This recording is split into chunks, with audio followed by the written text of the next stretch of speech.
On today's episode of The Ango Show, we're going to take a look at a former AEW star, well, former WWE star who went to AEW, now potentially coming back to WWE. Also, we got to talk about another potential WWE signing because this one is probably the most exciting out of the ones that we've seen all week.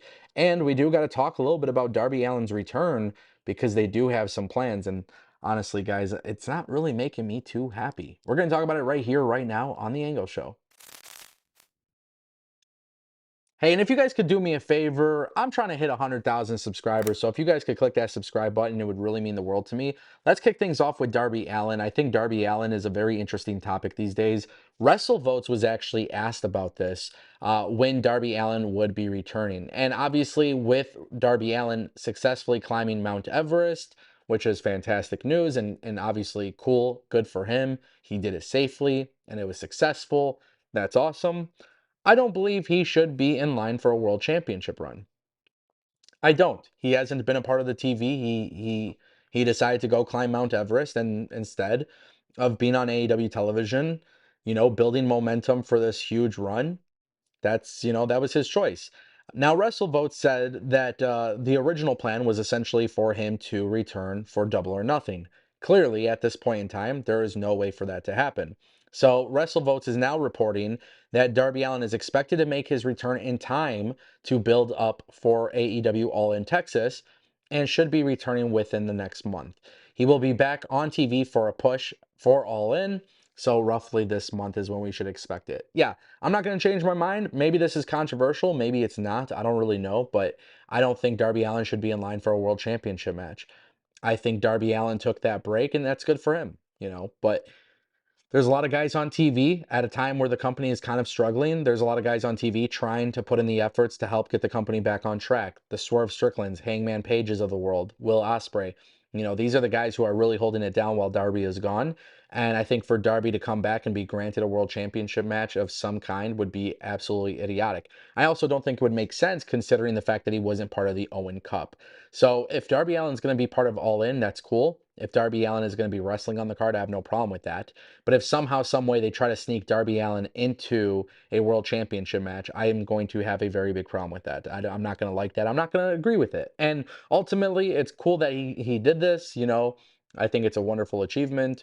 I'm glad that he did it safely and he's safe because obviously that matters beyond everything else. But I don't think you should be able to take a break like that, come back and get a world championship run. If this was WWE, AEW, TNA, I don't think any of that really matters to me. I think it's just a silly idea, but you never know if they go back to their original plans.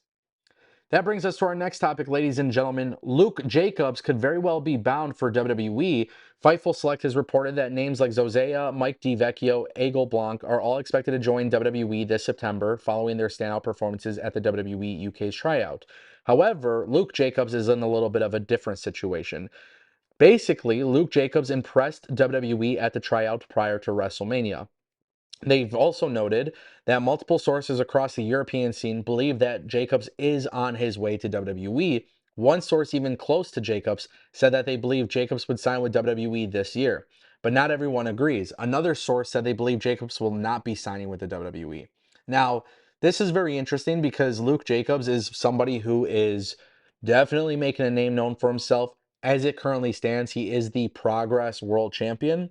And this is one of those things where WWE is inevitably going to create a very, very interesting dynamic for indie wrestling in the European scene. In the UK, Progress and WXW, like in Europe in general, right? ICW, WXW, Progress, Rev Pro.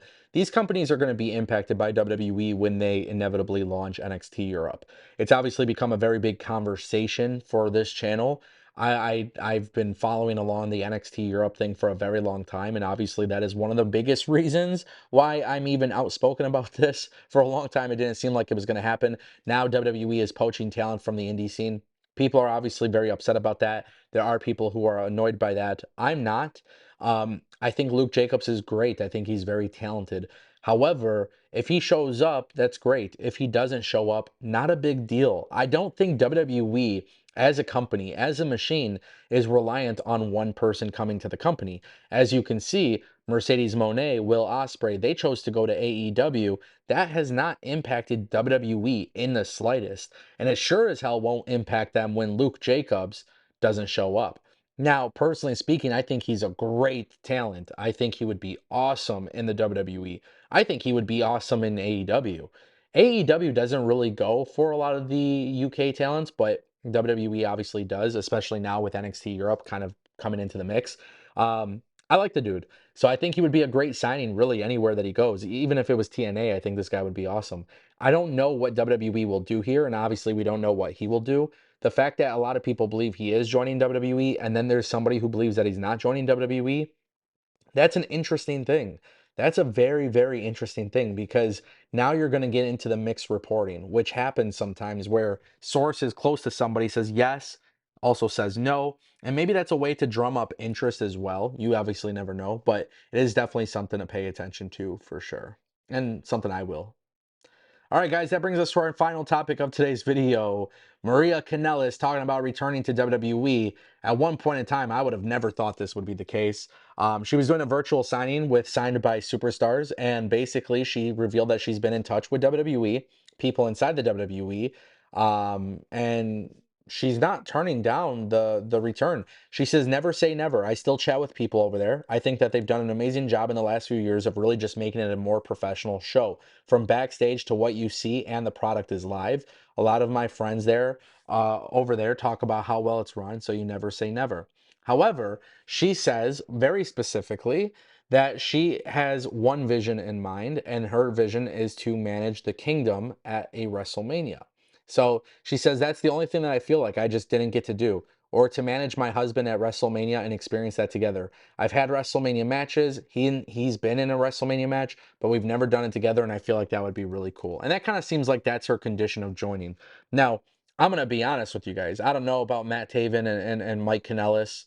You know, I'm gonna keep calling him Mike Kanellis forever because that's always gonna be one of those funny things to me. But Mike Bennett and Maria Kanellis, Matt Taven being at WrestleMania would make a lot of sense. These guys also are completely irrelevant to AEW. You know, that's why Maria Kanellis left the company. Like, this company did not do anything with the Kingdom. They tried some stuff with the Undisputed Kingdom. They try. Tag team wrestling isn't a focus for AEW in the slightest. And actually, what's really strange for me to say this is the last month of WWE television has probably been the most focused they've ever been with tag team wrestling, which I'm not giving them their props yet. They got to do that consistently. But I wouldn't mind the Kingdom coming to WWE and having a run. You know, Vincent and Righteous, obviously, Vincent and Dutch might be coming in. Like, I'm okay with that. If you want to beef up your tag team division, do it. But WWE for 1 month has finally been focusing on the tag team division. I need to see a little bit more from them before I praise them on that.